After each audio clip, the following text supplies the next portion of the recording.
Welcome again to Joe Stunner Boxing. You will not see a bigger one-punch knockout where the opponent is just completely unconscious before he hits the floor than the one inflicted on Chris Colbert in his rematch with Jose Valenzuela. This took place yesterday, which would have been the 16th of December, over in Minneapolis. Geez, I mean, this was this was a wallop, put it this way. Just a little bit of background before we get to details of this fight. Valenzuela fought Chris Colbert earlier this year. He fought him in March of this year, and he lost a unanimous 10-round decision. But he did have Colbert on the floor, I think in the first round, I think it was. And a lot of people thought this was, the wrong decision. It was unanimous. It was a close fight, but there's no doubt that the heavier hands were coming from Jose Valenzuela. Now, Valenzuela, by beating Colbert in the rematch, moves to 13 wins, 9 KOs with 2 defeats. And those 2 defeats were back-to-back because prior to losing to Chris Colbert in March of this year, if you go back to last year, September, he fought Edwin de los Santos and got knocked out in 3 rounds. He's now 24 years old. So he was, 22, 23 at the time of the knockout. What have we said about defeats?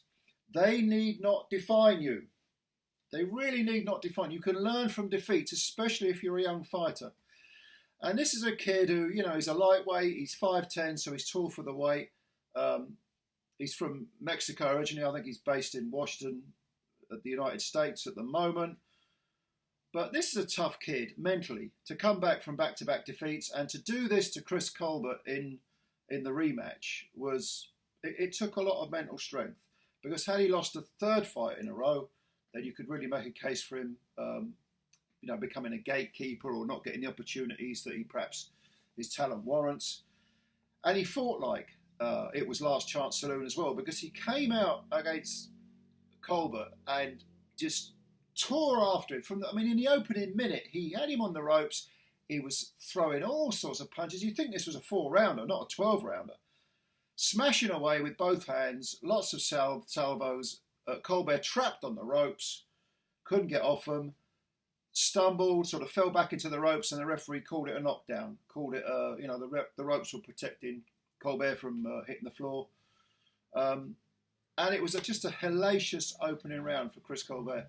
Now, Venezuela carried on with this in the second round, although it was a better round for Colbert. He was, is it Colbert or Colbert? I say Colbert, but it might be Colbert. I don't know. I watched this fight. I've watched a couple of the fights, and I still can't remember how you pronounce his name. The fight that I watched, this rematch tape, was one without commentary, which is why I can't remember how you pronounce his name. But I'll call him Colbert because we'll give him a French tint. Anyway, in the second round, he had a slightly better round, but he was nevertheless being forced to fight at a pace which was not natural to him. And he was firing for most of this fight, probably for all of it. He was firing those sort of don't hurt me punches, stay off me punches. He was being forced to work at periods when he didn't want to work.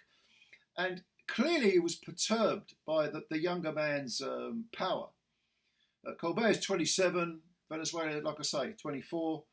And whenever Venezuela got close to him, he was bothering him, and Colbert didn't seem able to stay off the ropes. It was when he was in the middle of the ring, he was able to sort of fire his own jabs, hang a few punches off the jab, do some maybe not effective work. Not all the punches were landing, but at least he was trying to find his rhythm. When he was on the ropes with that high, very, very high guard, still getting the guard split open, still getting punched left, right and centre, he looked in permanent trouble. And this continued. The third round, Colbert was probably a bit better. Again, it was marginal. The improvements were marginal. Venezuela perhaps being a little bit... The only pockets of success that Colbert had were when Venezuela wasn't firing or wasn't being quite so aggressive, wasn't firing as many punches as as he was in that opening round. Although, to be honest with you, in a 12-round fight, you're never going to be able to keep that pace up. But whenever he went through the gears, Valenzuela, and he seems to have a terrific gas tank, this kid, he was troubling Chris Colbert, definitely. Well, the boom was lowered in the 6th round, and my God, it was lowered. Because again, Valenzuela, trying to get Colbert on the ropes, he fired this, cruise missile of a right hand, which connected with Colbert's chin. Colbert sort of twisted, bang, on the floor. He was out before he hit the floor. Landed face first on the bottom rope, slid under the bottom rope, off the rope onto the canvas, and did not stir. And you could have counted to the proverbial 1,000 and he would not have gotten up. Badly concussed. A definite revenge win for Jose Valenzuela. But go and have a look at this knockout. It is a shocker, an absolute shocker. And onwards and upwards for Jose Valenzuela. He's done really well to come back from those 2 defeats and has shown some real mettle, some real inner fortitude, some mental strength here. Now, Colbert, you have to ask, where does he go from here? Because prior to the first Venezuela fight and that controversial unanimous decision that he won over 10, he fought Hector Luis Garcia and he lost a unanimous decision, a wide unanimous decision. Hector Luis Garcia at the time was 14 wins, no draws, no defeats. He's since lost two fights, one to Gervonta Davis over 9 rounds. He got stopped 9 rounds. And then he lost a split decision to Lamont Roach. So he had a bad fighter, Hector Luis Garcia, but not really what you'd call an elite fighter.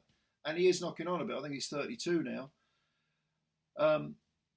You've got to ask yourself, although he's 27, where does Chris Colbert go from here? He's young enough to come again, and if he wants inspiration, he need only look at Jose Valenzuela. But I don't know. This was a bad knockout. This was a bad one-punch blowout, and it's not as if he was totally winning the fight up to that point. He wasn't. He was getting his arse handed to him. I don't know. Yeah, you can put it behind you. You know, we all remember Manny Pacquiao being zapped by Juan Manuel Marquez, and he went on to win. You know, he beat Keith Thurman. He won won plenty of pretty good fights after that. It's against good opposition. So if you have the right mentality, you can come back. But clearly, he needs to go away and regroup and work on his defence, because his defence seems to consist of a very high guard and very often voluntarily go into the ropes, like to try and ride out the storm. It didn't work with Jose Valenzuela, and it's not going to work with a lot of other fighters. Valenzuela was just too busy, too accurate, and had too much determination. And as I say, during the 5.5 rounds that this fight existed, and for periods of the first fight between them, Colbert was just, it almost looked like he was trying to survive, trying to pinch rounds. I've got to wonder about this kid. The jury's out. This is crossroads time for Chris Colbert. For Jose Valenzuela, a title shot? Probably not. He'll probably need to pick up another couple of wins. When all is said and done, he has only won one of his last 3, even though if you feel he won the first Colbert fight. He was blown away by Dos Santos in 2022 in 3 rounds. But kid's got a future. Maybe another couple of 10 and 12 rounders against good opposition, a couple of B-level fighters, maybe the odd B-plus fighter if he can pick up wins there as well. He can carve out a good career for himself, very good career. So did you see this fight? If not, go and watch it. If you only see the knockout, go and watch the knockout. It's a thing of beauty. And let me know what you think. Subscribe to the channel if you're new. Hit the subscribe button. It takes a second. And also the like button. Give that a little poke. And brilliant stuff. Looking forward to reading your comments. I'll answer as many as I can. Bye for now.